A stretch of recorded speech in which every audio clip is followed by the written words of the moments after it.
tambahan atau private codes. Nah, ini biasanya digunakan dalam keperluan kompresi data. Misalkan pengkodean alfabet ya, jadi A, B, C, D dan seterusnya itu akan kita kodekan dengan kode biner. Atau bisa juga bukan alfabet, tapi misalkan gambar atau citra itu juga bisa kita gunakan teknik ini ya. Jadi data kita kodekan dalam kode biner. Kalau dia itu alfabet, ya berarti datanya huruf A, P, C, dan seterusnya. Itu kita kodekan dengan biner. Tentunya kalau kita mengkodekan huruf atau simbol, itu tidak boleh sama antara kode biner yang satu dengan kode biner untuk simbol yang lain. Nah, dalam melakukan menentukan kode biner untuk masing-masing huruf tadi, itu bisa kita lakukan sedemikian rupa sehingga kita bisa melakukan kompresi data. Caranya bagaimana? Nah, caranya huruf yang paling sering muncul itu dikodekan dengan kode biner terpendek. Ya, jadi masing-masing huruf itu kita tidak kodekan dengan kode biner yang sama panjang bitnya, tetapi berbeda-beda. Nah, untuk huruf yang paling sering muncul itu kita kodekan dengan kode biner terpendek. Atau misalkan datanya bukan data huruf, misalkan suara atau gambar ya, misalkan gambar. Kalau gambar kan dilihat dari intensity ya. Nah, intensity yang paling sering muncul itu kita bisa kodekan dengan kode biner terpendek. Sehingga kita mendapatkan data yang lebih ringkas. Nah, dalam kode awalan ini, kode huruf dikodekan sedemikian rupa sehingga string bit untuk sebuah huruf tidak pernah muncul sebagai bagian pertama dari string bit untuk huruf yang lain. Misalkan huruf E dikodekan dengan kode biner 0. Ya, maka tidak ada huruf lain ya yang kita kodekan di mana depannya itu 0. Oke. Kemudian misalkan A kita kodekan dengan 10. Maka tidak ada huruf lain yang akan kita kodekan dengan angka 10 ya, kode 10 di depannya. Harus lain. Nah, jadi misalkan di sini untuk kode F gitu ya, dari A, E itu saya kodekan dengan 0, A itu dengan 10, kemudian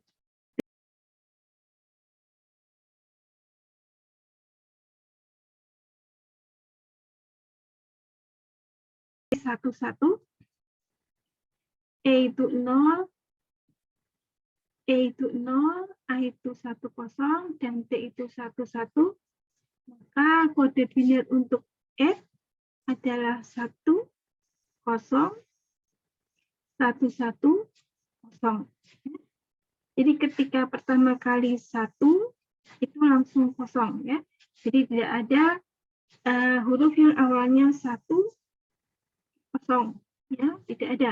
Nah, 1, 0 hanyalah milik A, sehingga ini langsung dibaca A, kemudian 1, 1 dibaca P, dan 0 dibaca dengan E. Nah, dengan seperti ini, dengan metode ini, maka tidak perlu pemisah untuk satu string. Ya. Jadi maksudnya satu huruf kemudian dikodekan, dipisahkan huruf yang lain, ya. Tidak perlu. Ya. Jadi sekali membaca satu string, maka setiap huruf akan sudah dikodekan ya kalau kita kembangkan. Nah, ini contoh dari algoritma untuk prosedur pengkodean. Nah, misalkan kita lihat dari contoh numerik ya. Misalkan saya mempunyai 50 simbol. Jadi ada 50 misalkan huruf. Kalau itu huruf berarti 50 huruf. atau 50 simbol. Misalkan data kita bukan huruf tapi dari image, ya berarti 50 intensitas gitu ya yang ada pada image tadi, atau gampangnya ya 50 dot yang ada pada titik tadi, 50 titik yang ada pada image atau gambar tadi. Nah, misalkan jumlahnya simbol itu ada 50, tetapi dari 50 simbol ini hanya ada 6 buah macam simbol. Ya, dengan banyaknya tiap simbol muncul dalam pesan tersebut adalah, nah ini contohnya ya. Jadi simbol A1 itu dalam pesan tadi munculnya sebanyak 5 kali. Kemudian A2 muncul sebanyak 20 kali. Kemudian A3 muncul sebanyak 3 kali, dan seterusnya. Nah, di totalnya ini 50 simbol. Kita lihat bahwa masing-masing simbol itu banyaknya kemunculan tidak sama. Jadi yang paling sering muncul apa? Yang paling sering muncul adalah simbol A2. Sehingga kita bisa katakan, oh, nanti yang A2 ini paling kecil saja dikodekan. Ya, jadi panjang bitnya paling pendek saja dikodekan untuk A2. Kemudian yang paling jarang muncul itu A5. Nah, karena paling jarang muncul, oke lah yang A5 ini saya kodekan dengan kode bit yang lebih panjang. Nah, berarti apa? Berarti ketika kita mengkodekan, kita melihat probabilitas kemunculan dari tiap simbol. Nah, probabilitas itu dihitung dengan banyaknya kemunculan bagi dengan banyaknya pesan. Jadi probability, misalkan saya tulis PR, suatu simbol, misalkan AN, ya, itu akan sama dengan banyaknya AN, dibanding dengan total semua simbol yang ada dalam satu pesan. Nah, sehingga A1 itu akan punya probabilitas 5 dibagi, ya. Jadi 0,1 50 ya, maaf. 5 dibagi 50, 0,1, kemudian A2 20 dibagi 50 sama dengan 0,4 dan seterusnya. Nah, dari sini kemudian hasil perhitungan kita probabilitas tadi bisa digunakan untuk mencari kode-kode atau menentukan kode-kode yang simbol sedemikian rupa sehingga simbol yang probabilitasnya paling besar itu akan paling sering muncul. Ya, oke, caranya bagaimana? Nah, kita lakukan pengkodean Hartman. Pertama, kita urutkan dulu. Ya, kita urutkan simbol-simbol yang tadi berdasarkan probabilitasnya. Probabilitas paling besar itu ada di paling atas dan probabilitas paling kecil itu di bawah. Ya. Nah, selanjutnya dari probabilitas paling kecil di bawah, 2 paling kecil di bawah, 2 kecil terakhir ini kita jumlahkan. Ya. Kemudian ketika kita jumlahkan, jadi saya mempunyai probabilitas yang baru yang merupakan probabilitas gabungan dari di sini contohnya A3 dan A5. Kemudian kita membuat susunan probabilitas yang baru. Ya, jadi yang berubah di probabilitas 2 paling akhir. 0,06 tambah 0,04 hasilnya 0,01. Nah, kemudian ini kita posisikan. Ya. Ini kita posisikan, oh ternyata dia memang masih paling kecil ya, berarti dia posisinya di bawah. Oke, kemudian prosesnya berulang ya. Kita jumlahkan 2 probabilitas terkecil, kemudian kita susunkan ke dalam urutan probability. Ya. Nah, ternyata hasilnya 0,2 dari dua probabilitas ini, maka kita urutkan lagi, ya.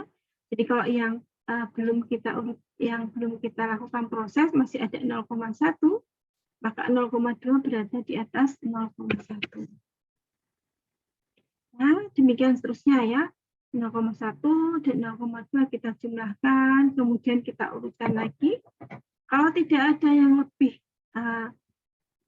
besar daripada dia, ya berarti dia paling kecil ya, dia posisinya tetap. Tapi ketika kita jumlahkan, ya, kemudian kita bandingkan dengan probabilitas lain, ternyata ada yang lebih besar atau ada yang lebih kecil gitu ya, ada yang lebih kecil daripada hasil penyumbatan kita, maka posisinya akan berubah. Ya. Oke.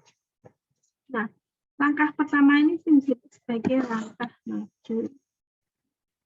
Nah, selanjutnya kita akan mulai mengkodekan masing-masing huruf dengan angka-angka biner. Oke. Nah, dari hasil pengurutan terakhir tadi, ya, maka karena ada dua probability, maka kita kodekan menjadi dua kode. Yang pertama 0, yang kedua 1. Ya, 0 dan 1. Oke, ini untuk hasil yang keempat ini. Kemudian kita mundur ke belakang. Nah, 6,6 tadi itu merupakan hasil penjumlahan. Ya, dia merupakan hasil penjumlahan. Sehingga apa? Sehingga 0 ini tidak langsung kita gunakan sebagai kode, tapi kita gunakan sebagai perfect di sini, awalan. Nah, awalan. Oke. Maka pada posisi di sini kodenya akan berupa 2 bit. Ya. Jadi kalau di sini kodenya 1 bit, di sini kodenya 2 bit. Awalannya 0, maka 2 bit tadi adalah 00 dan 01. Ya, ini 1 bit, ini 2 bit. Ya. Nah, oke, kita mundur ke belakang. Nah, di sini juga ada kita membandingkan lagi dua probability. Nah, probability tadi ini sama, ya, sama besarnya yang paling bawah 0,3 dan 0,3. Tapi perhatikan bahwa 0,3 yang di sini dan yang di sini beda. Kalau yang di urutan kedua ini memang aslinya probability-nya adalah 0,3. Ya. Sehingga kode yang 00 tadi kita bisa langsung assign atau kita langsung tentukan bahwa dia merupakan kode biner untuk simbol yang probability-nya 0,3 di sini. Demikian juga tadi ya, yang 1 bit tadi, yang 0,4 tadi. 0,4 ini juga merupakan probabilitas yang bukan hasil penjumlahan. Nah, maka kode biner 1 ini bisa langsung kita tentukan sebagai kode biner untuk simbol dengan probabilitas 0,4. Demikian seterusnya ya, mundur ke belakang. Mundur ke belakang. Oke. Pada 0,3 yang di sini, ya, 0,3 yang di sini, yang di bawah ini merupakan hasil penjumlahan atas dua probability. Maka ini tidak menjadi kode akhir, ya, 0,01 ini, tapi dia menjadi perfect, ya, menjadi awalan. Ya, menjadi awalan untuk pengkodean biner dari apa? Dari simbol dengan probabilitas yang merupakan probabilitas yang kita jumlahkan menjadi 0,3. Ada dua juga, maka yang pertama ya, jadi perfect-nya adalah 0,01. Jadi ini jadi perfect. Yang ini juga perfect, ya. Awalan, gitu ya. Oke. Nah, 0,01 itu menjadi awalan. Di sini 0,1 ya, 0,1 menjadi awalan. Nah, kemudian karena ada 2, yang atas kita beri 0, kalau ditambah 0, yang belakang, yang bawahnya adalah 1. Jadi yang di atas 0, 1, 0, yang di bawah 0, 1, 1. Ya, oke. Nah, selanjutnya ya, dua-dua ini oke. Selanjutnya kita bandingkan antara dua ini ya, ya, antara 0,2 dan 0,1 yang merupakan asal dari penjumlahan 0,3. Kita lihat mana yang merupakan hasil jumlah, mana yang bukan merupakan hasil jumlah. Nah, yang bukan merupakan hasil jumlah yang ini, ya, yang 0,1. Yang ini. Nah, karena ini bukan merupakan hasil jumlah, maka pengkodean untuk probabilitas yang itu bisa langsung di-assign atau langsung ditentukan. Jadi, simbol dengan probabilitas 0,1 kita kodekan dengan 011. Nah, jadi yang ini. Maaf, ya 011 ya. Ya. Nah, selanjutnya 0,2 tadi itu merupakan hasil jumlah. Ya. Karena 0,2 merupakan hasil jumlah, maka kode 010 itu menjadi perfect ya, jadi prefix ya, jadi menjadi awalan. Nah, ini menjadi awalan. Awalan ya untuk dua pengkodean 010 0 dan 01 01. Oke. Dan ya. Nah, ini menjadi 0100 dan 0101. Nah, lagi-lagi dua ini kita lihat dari probabilitasnya yang di atas ini 0,1 yang di atas ini bukan merupakan hasil jumlah.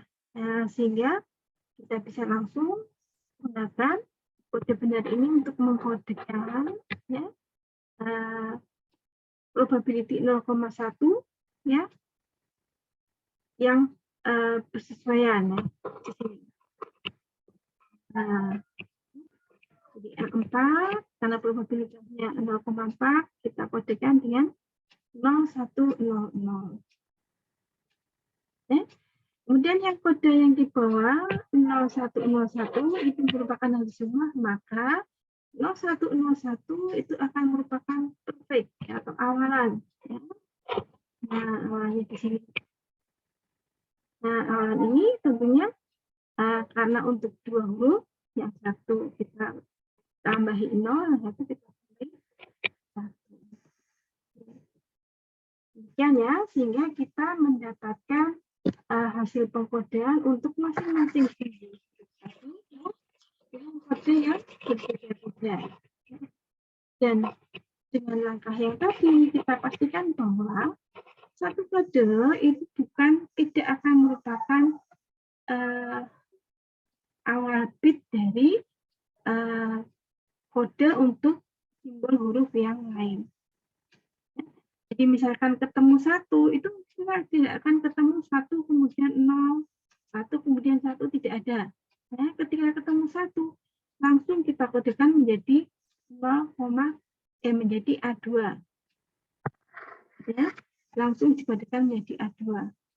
Didekodekan gitu ya. Maka dikembalikan ke simbol aslinya. Ya, kemudian kalau kita ketemu kode 00, itu pasti A6. Ya, kita tidak akan menemukan 001, tidak, 000, tidak, ya.